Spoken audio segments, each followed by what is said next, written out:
Hi, my name is Pastor Seth Perry from St. Mark's Lutheran Church in Kingston, Ontario. This is my children's story for June 14th. I'm back in my toy room. I just had a beard trim at a barber's and I had my hair cut at the barber's. The barbers are open again. I'm really happy about that. And today I want to talk about family. We all know family, and family looks different wherever you go.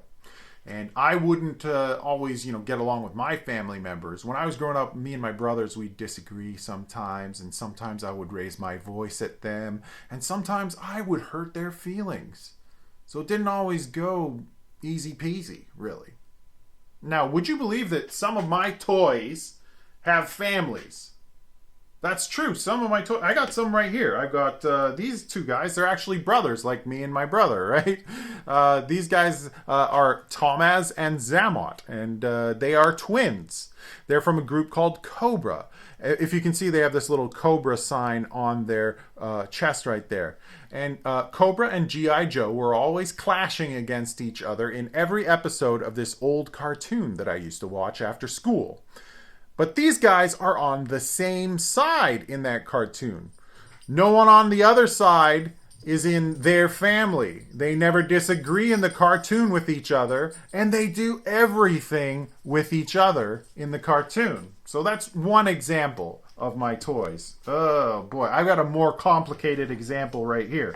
I've got Luke Skywalker here wearing his clothes from The Empire Strikes Back, and in that movie, actually he meets face to face with Darth Vader, and he says, Darth Vader says, "No, I am your father," and Luke Skywalker goes, "No," and they never knew, he never knew that he was his father, and then that was a big surprise. And then actually later on, then Princess Leia and Luke learn that they're brother and sister, and so their dad is Darth Vader, and they're on different sides in this movie.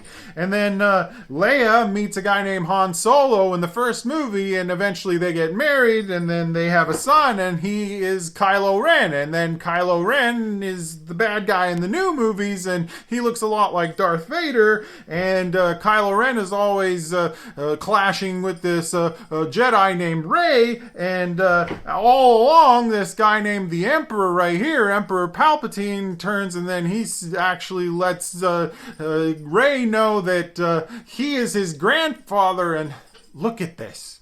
Look at this. This is so complicated. Really complicated. You see, families are not always easy to define. We have the family that we share a home with. I share a home here with my dogs and my wife. That's my family that I share a home with. And we have a family that we might visit outside of town. I go visit my parents, my uncle, or people that aren't even blood related to me, but I call them my brother. We have families that we visit on FaceTime or Zoom with. Could be anybody, really. And what about community? The word community. I see that there's members of my community that I call my family as well. Now, in the Bible, one time the disciples were gathered together, and they'd followed Jesus everywhere. And do you think they got along every single day? Well, no. So in this one story from the Bible, there's this part where Jesus sends his disciples out to proclaim the good news. And in the Bible, it says that all of these disciples are included. And then it says this guy named Judas the betrayer, was included and sent out too. The betrayer. The betrayer, really. Someone who betrays someone. Actually, yeah, Judas betrayed Jesus and got him arrested and killed.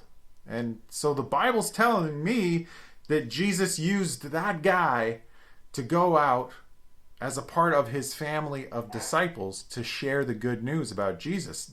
That's right.